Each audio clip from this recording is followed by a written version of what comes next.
We're now coming to the conclusion of Chapter 3. We're going to talk here a little bit about MATLAB commands for forward kinematics. The first command I want to talk about is how to create link parameters. And that command is link with capital L. Of course, it's case sensitive, so it has to be capital L here. And then the arguments for this command is the first thing we put here is the DH parameters elements for the first link. So if you look at the DH parameters, this would be the first row in the DH parameters because we're defining the first link. And then between two quotation marks, we put here the convention of how we're creating the DH parameters.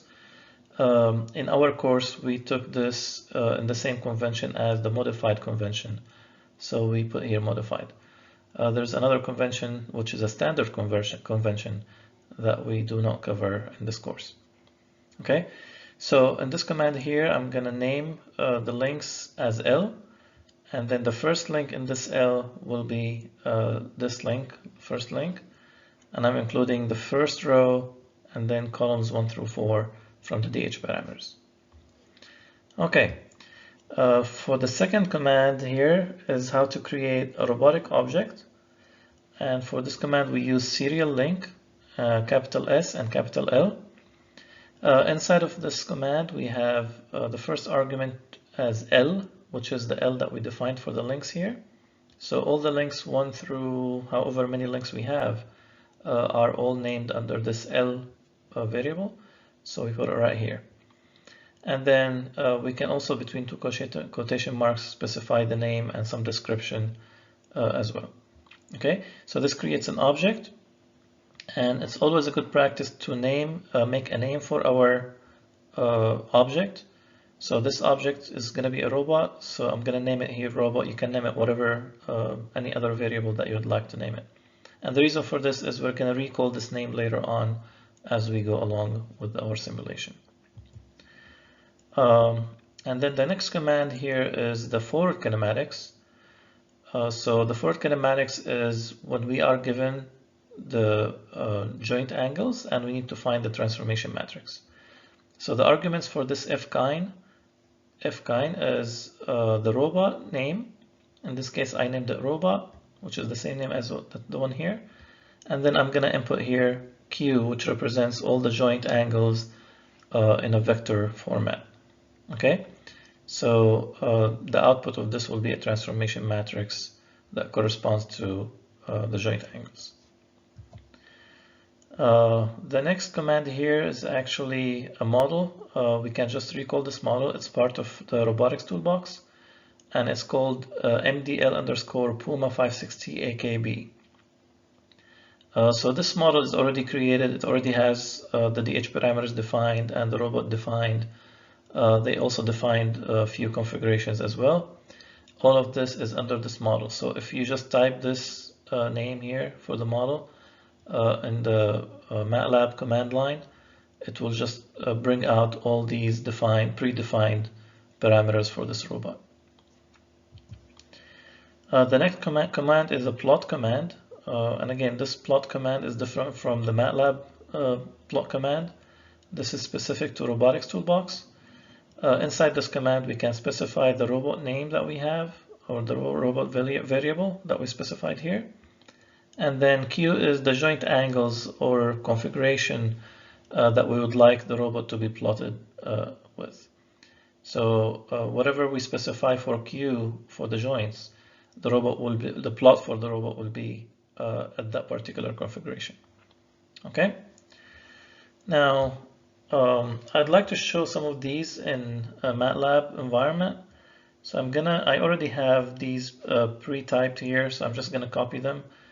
What I used for these commands is MATLAB Release 2020A, along with Robotics Toolbox 10.4.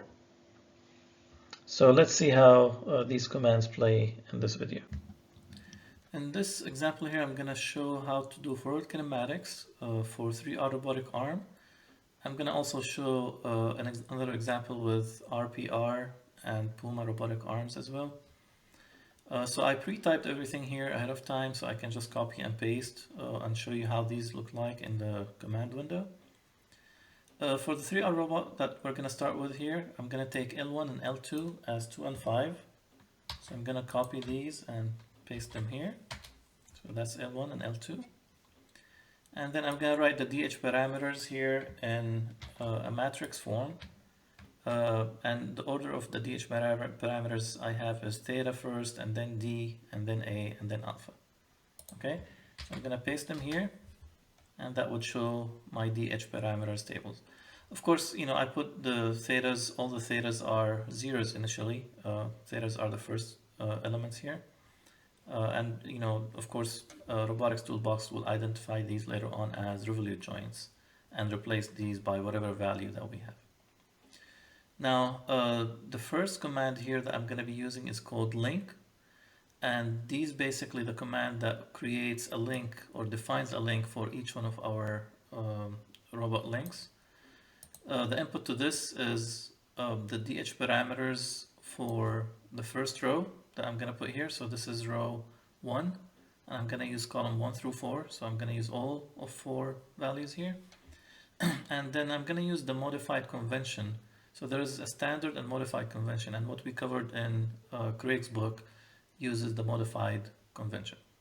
So I'm going to take this, and this will define one link for now. Okay, so that's called revolute join, modified, that's what we have here. And then theta 1 is Q, and then D is 0, A is 0, alpha is 0, and offset is something that we did not cover here. Now I'm going to define the second link, link 2. And when I define link 2, it puts both 1 and 2 together. So this is link 1 and link 2. And then when I define the third link, it will also put links 1, 2, and 3 to display them right here for everybody. Okay, so now I have my 3 links for my 3R robot, and I'm ready to create a robotic object. So the command for the robotic object, you name the variable that would carry this object. And then the command for this is called serial link. Pay attention, the serial here starts with a capital S, and link starts with capital L. And then the first element in this, the input to this command is L, which is what we defined here, the links. And then here you can specify the name of the robot here. I called this is my first 3R arm. So this is kind of a description of what the name of the arm is. Okay, so I'm going to copy this, I'm going to paste it here. And once you execute this command, it will show you the properties of your robot. So it displays here the description of my robot. This is my first 3R arm, 3 axes, RRR, modified DH parameters, and it would display here the DH parameters for my robot. Okay, now I'm gonna do some forward kinematics. So I'm gonna specify initially my initial joint angles. So I put here Q initial, and these are in radians. So that's my initial joint angles. Again, I have 3 angles. And then I'm going to specify also my desired angles. And these are also in radians. And now I'm going to run the forward kinematics. Now, for the initial transformation matrix, I'm going to run fkind. And then inside of this, I'm going to specify my robot, which I called my 3R, and the initial joints that I just defined right here. Okay, so this will spit out the transformation matrix that would initially be the the end effector position for my initial configuration QI. Okay, so let's put this here and see how my transformation matrix look like. This is my initial transformation matrix. As you can see here, we have rotation about Z, and we have X and Y values here. We can do the same thing for the desired transformation matrix. So I'm going to copy this and paste it here. So that would give me my desired transformation matrix. Okay, so this would be the forward kinematics that we talked about in class. These 2 commands, the fkind, both for the initial and desired. And I'm going to go ahead and plot each one of these 2 configurations to see how they look like. Now for the plot command, I'm going to put here my 3R robot to define my robot, and I'm going to put the configuration that I would like this to be plotted with. So I'm going to put here Q initial. Okay, and view 2 means that I want it to be viewed in 2D instead of 3D. All right, so I'm gonna plot first the initial configuration. I'm gonna copy that and paste it here. So that's my initial configuration of the arm. As you can see here, this is the description of my arm. This is my first arm, and this is how it looks like. This is my X and Y. All right, and then I'm gonna plot my desired configuration. I'm gonna put it here, and that would show the desired configuration of the arm. So I want to go from initial to desired, and at some point we're going to show some simulation once we learn about trajectories. Okay, so now I'm going to move on to RPR robotic arm forward kinematics. So this is revolute, prismatic revolute, but I'm going to clear first my space here so that I can start fresh. So that clears my workspace and clears my variables on my screen. And here I'm going to do things slightly differently when I define the links. So let's start here with, if you guys recall, RPR has a length L2. So I'm going to call this L2 and specify it as 5 units. And again, I'm going to put the DH parameters in the same fashion as theta first, and then D, and then A, and then alpha. And I'll put them in this fashion here. So we have the first link parameters, the second link, and the third link parameters. And now I'm ready to define my links. Now here I did this differently. Now the default that we did earlier, it assumes that all the joints are revolute joints. When you have a prismatic joint, we need to specify that. Okay, so here I put these differently. It still does the same function. So I put here revolute, and so that defines that this link has a revolute joint. And then I define everything other than the variable for that particular joint. So the variable for the revolute joint is the theta. So I'm not going to specify theta. The other DH parameters are D, and I specified this by DH1 and 2, which is right here. And then A, and I specified this through DH1 and 3, which is right here. And then the alpha, which I specified through D1 and 4, which is right here. And again, this is the modified convention, so I put that there. All right, so that defines my first link. So I'm going to copy that and paste it here. And that gives me revolute joint, and these are the parameters. Now for the second link, I have a prismatic joint, so I'm going to specify this as prismatic. And in that case, I don't have to specify D. I'll have to specify theta, A, and alpha. And these are from the second line right here. Okay, so if I take this, copy this, and paste it here, now I have my first two links defined right here. The first revolute and the second is prismatic. And then for the third one, another revolute joint, and I can copy this and paste it here, and that would define all three of my links. Okay, now I'm ready to create my robot, my object. So I'm going to call this my RPR. I'm going to use serial link, and then I'm going to input here the links, which is L, that we just defined. I'm going to input the name here as this is my first RPR arm. Okay, so I'm going to take this, copy that, and paste it here, and that would give me my DH parameters for this RPR arm. All right, now I'm ready to go ahead and start specifying the initial and desired values for my joints. Remember, I didn't put here joint angles because I have a prismatic joint. So the first element here is an angle, the second one is a distance, and the third one is an angle. So that's why I call them joint values.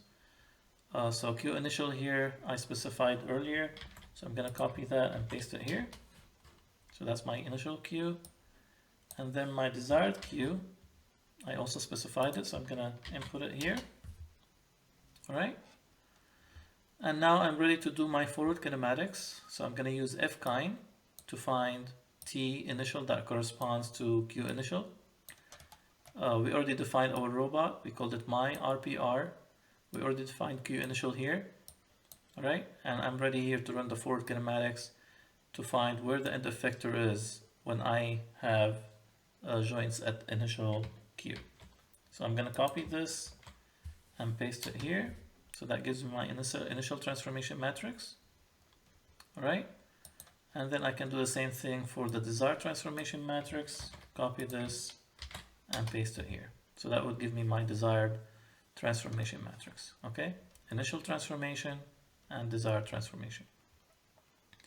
Now I can plot my arm using, again, the plot command, both for the initial and final configuration or desired configuration. Now, whenever we have a prismatic joint, we have to specify the workspace because prismatic joints can go indefinitely. And of course, we cannot have the robot go into infinite distance. So in here we have, I used here another different plot command.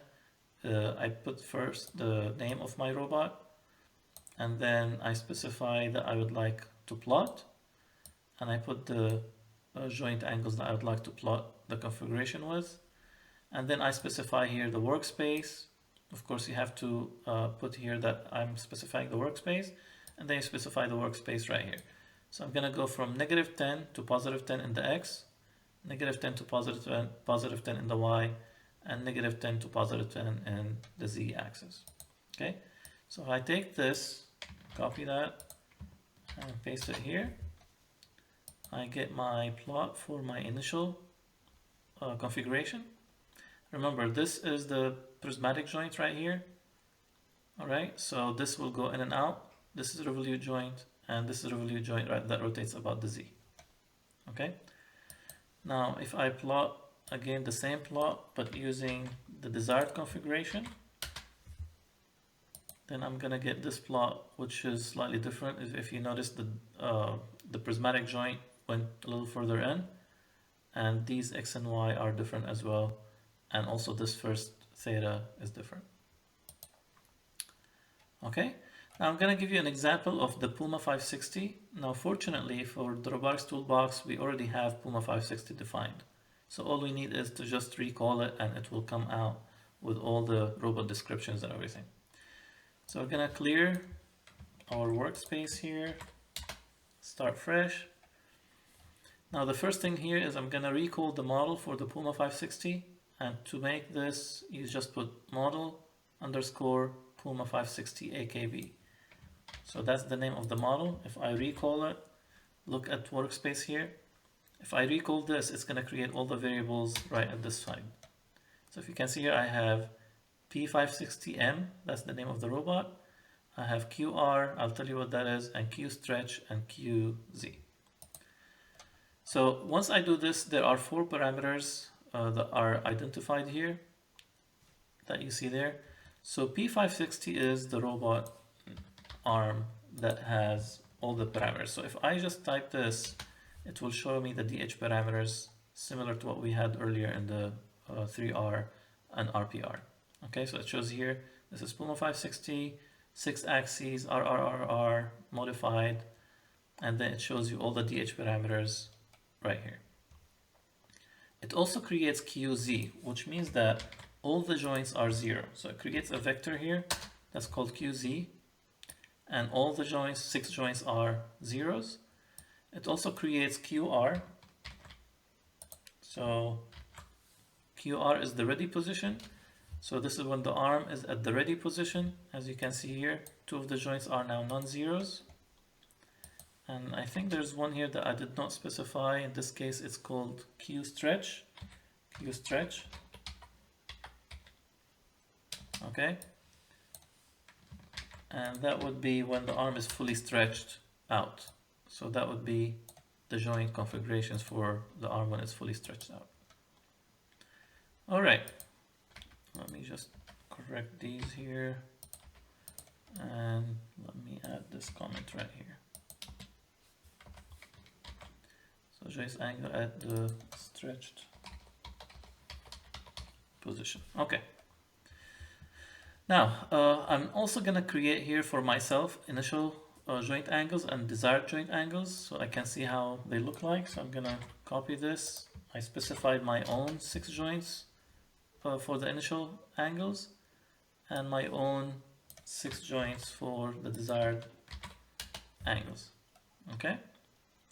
Now, if I run the for kinematics, again fkind, I input here the robot name. In this case, it's P560M, and I input also the joint angles, QI, that I just specified, and that will give me the transformation matrix at the end effector for my initial QI.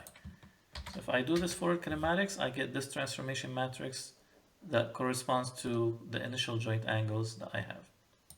I can do the same thing for the desired joint angles to give me the transformation matrix that corresponds to the desired joint angles, and that will be there. Okay, and now I'm ready to go ahead and show you a plot of this.